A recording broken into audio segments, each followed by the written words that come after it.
Good morning student. Vocational education NSQF level 2 अपना है। Class अपनी है 10th।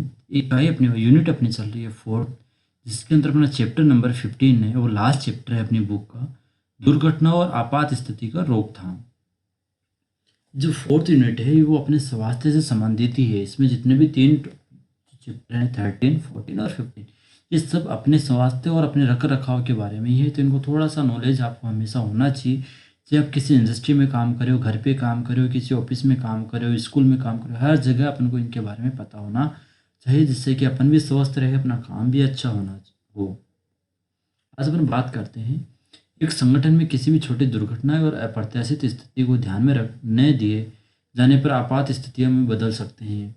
ऐसी स्थिति में कर्मचारियों, ग्राहक या जनता को घबरा सकते हैं। आपात स्थिति में बाढ़, तूफान, बवंडर, उच्च हवाएं, भूकंप शामिल हो सकते हैं। जबकि मानव निर्मित आपात स्थितियों में आग, जहरीली गैस निकलना, रासायनिक पदार्थ का छलकना, रेडियोलॉजिकल दुर्घटनाएं, संक्रामक बीमारियां, विस्फोट, कार्यस्थल हिंसक, नागरिक गड़बड़ी और दंगे आदि शामिल होते हैं। तो किसी भी प्रकार की दुर्घटनाएं संगठित हो सकती हैं, एक प्रॉब्लम आ सकती है, जिससे कि अपन भी प्रभावित होते हैं, अपनी फैमिली पे भी उसका प्रभाव पड़ता है और अपने काम पे भी पड़ता है।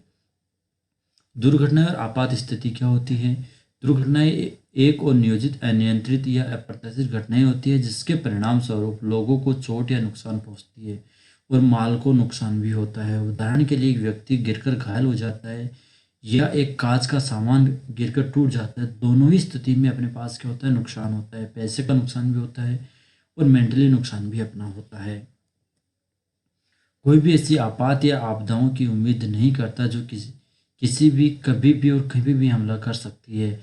अपने आप को, अपने श्रमिकों को और अपने संगठन को बचाने का सबसे अच्छा तरीका है आपातकालीन स्थिति में कर्मचारियों को मार्गदर्शन करने के लिए एक सुविचार, एक आपातकालीन कार्य योजना विकसित करना चाहिए।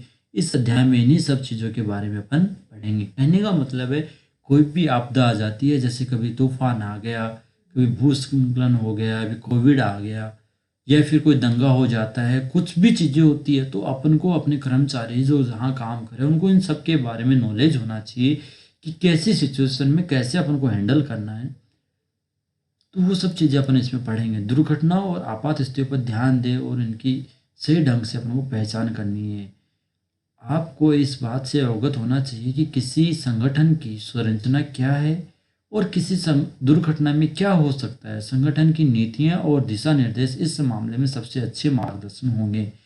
आपको अपने संगठन में ऐसी घटनाओं की सही पहचान करने में सक्षम होना चाहिए, ताकि हम उन्हें पता लगा सके और अपने ऊपर होने वाले प्रभाव को अपन आसानी से उनसे निकल सके। प्रत्येक प्रकार की दुर्घटना और आपात स्थितियों से निपटने के लिए आपको प्रक्रियाओं के बारे में भी जानकारी होना चाहिए। अपन को पता होना चाहिए कि ऐसी सिचुएशन आ रही है तो मेरे को क्या करना है, क्या नहीं करना है, ताकि अपन उसका आसानी से समाधान निकाला जा सके। तुरंत और सबसे उपयुक्त तरीके से सहायता प्राप्त करें। एक विशेष प्रकार की दुर्घटना या आपातकाल से निपटने के लिए प्रक्रियाओं का पालन करना जरूरी होता है। अपन को जो अपना गाइड या अपना जो बॉस होता है, जो अपन को दिशा निर्देश देता है कि इन चीज़ों से आपको ऐसा निकलना है, उन सबको अपन को पालन करना जरूरी होता है। दिशा निर्देशों के अनुसार शीघ्र कार्य करना। सुनिश्चित करें कि आप नीतियों में निर्धारित सहायता प्रदान करते हैं। अपने कार्यों के लिए निर्धारित दिशा निर्देश नीतियों के बारे में कार्य न करें, भले ही आप ये कार्य सबसे अच्छे इरादे से प्रेरित हो। याद रखिए कि स्थिति की आवश्यकता होने पर संगठन की नीति और दिशा निर्देशों पर निर्णय लेने के लिए केवल ठीक से प्रशिक्षित और प्रमाणित प्रोफेशनल व्यक्तियों को यह अधिकार दिया जा सकता है। तो जब अपन को पता होना चाहिए कि इन चीज़ों के बारे में कौन अपन को अच्छे से बता सकता है, कौन अपन को गाइड कर सकता है कि इससे अपन निकल सके, वही सबसे बड़ी बात होती है। दुर्घटना के प्रकार कौन से होते हैं? सबसे बड़े ट्रिपल और फॉल, फिसल कर गिरना, फिर है एक्सीलेटर या लिफ्ट के कारण भी चोट लग सकती है। दुर्घटनाओं से निपटना। अपने संगठन में दुर्घटना के कारण किसी भी कर्मचारी या ग्राहक को चोट लगने की स्थिति निम्न भी हो सकती है। चोट के स्तर और गंभीरता पर निर्भर करते हुए घायल व्यक्ति को तुरंत सहायता प्रदान करना चाहिए। अपने सुपरवाइजर को सूचित करना चाहिए। आपात स्थितियों के प्रकार में आपात से निपटने के लिए नीतियों और प्रक्रियाओं को महत्वपूर्ण होना जरूरी है। बुनियादी आपातकालीन प्रक्रियाओं को समझने के लिए निम्न सवाल अपने पास होते हैं, जिनका जवाब उनको देना होता है। आपातकालीन स्थिति के मामले में निकासी योजना और प्रक्रिया, मतलब उसे कैसे निकलना है, उसकी क्या प्रोसेस है, वो अपने को पता होना चाहिए। संगठन में आपको किसे सूचित करे, अपने से जो सीनियर है उनको सूचित करे, या जिनको सबसे ज़्यादा इसका एक्सपीरियंस है उनको पता है कि मेरे को कैसे उनके बारे में अपन को सूचित करना चाहिए, वो अपन को जैसे बताए वैसा अपन उनको इन निर्देशों का अपन को पालन करना चाहिए। आपातकाल में कौन सी बाहरी एजेंसियों को सूचित करना चाहिए। कई बार ऐसी समस्या आ जाती है कि मेरे को किसको, एम्बुलेंस को कॉल करना है, इमरजेंसी कॉल करना है, पुलिस को कॉल करना है, फायर ब्रिगेड को कॉल करना है, या किसी और को कॉल करना है। तो उन सब के बारे में अपन को पता होना चाहिए कि किस सिचुएशन में अपन को किसको कॉल करना है। किस आपातकाल के दौरान सभी सेवाओं और उपकरणों को बंद रखना, मतलब अपन को ये पता होना चाहिए कि इस टाइम ऐसी सिचुएशन आ रही है, उस टाइम अपन को कौन से उपकरण को बंद रखना है, कौन से उपकरण को चालू रखना है, वो भी पता होना चाहिए। सामान्य आपातकालीन हैंडलिंग प्रक्रियाओं का पालन करने के लिए हमको क्या करना चाहिए। आपातकाल के दौरान कॉल करने के लिए हमको नंबरों की लिस्ट होनी चाहिए कि मेरे को किसको कॉल करना है। नियमित रूप से जांच की सभी आपातकालीन हैंडलिंग उपकरण अपने काम की स्थिति में है कि नहीं। ये नहीं हो कि एक उपकरण ला के रख रखा है और 10 साल तक आपने कभी देखा ही नहीं कि वो कैसा है, खराब है, सही। वो नहीं, उनको समय समय पर मेंटेनेंस, क्योंकि आप समस्या यही है, वो कभी पूछ के नहीं आती कि मैं कल लाऊंगी, कभी भी आ सकती है। तो उसके लिए अपने उपकरण है वो हमेशा अपने तैयार रहनी चाहिए कि आपातकाल के अंदर मैं उसको यूज कर सकूं। आपातकालीन दरवाजे या खिड़कियों के पास कभी कोई वस्तु नहीं रखना। आपात स्थितियों के लिए कर्मचारियों को प्रशिक्षित करना भी जरूरी होता है। कर्मचारियों के लिए सामान्य प्रशिक्षण की निम्न बातों को संबोधन करना चाहिए। उसकी व्यक्तिगत भूमिकाएं और उनकी जिम्मेदारियां, खतरे, जोखिम और सुरक्षात्मक कार्य, आपातकालीन स्थिति में परिवार के सदस्यों का पता लगाने के लिए साधन, आपातकालीन प्रक्रिया कौन कौन सी होती है उनके बारे में, निकासी, आश्रय और जवाबदेही प्रक्रिया कौन कौन सी होती है वो, आपातकालीन उपकरणों का स्थान और इसका उपयोग कैसे करें उन सब का, आपातकालीन शट डाउन की प्रक्रिया क्या क्या है कि अपन उससे कैसे निपट सके, उन सब के बारे में भी हमारे को पता होना चाहिए और उनका प्रशिक्षण अपन को होना चाहिए। निम्न कार्य प्रशिक्षण आयोजन करना चाहिए। अपनी प्रारंभिक योजनाएं विकसित करना चाहिए। नए कर्मचारियों को इसके लिए रखना चाहिए।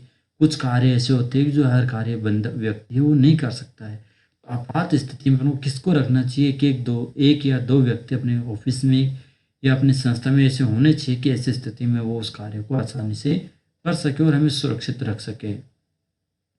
कार्यस्थल पर नए उपकरण, सामग्री, प्रक्रियाओं की शुरुआत करें जो कि निकासी मार्गों को प्रभावित करे।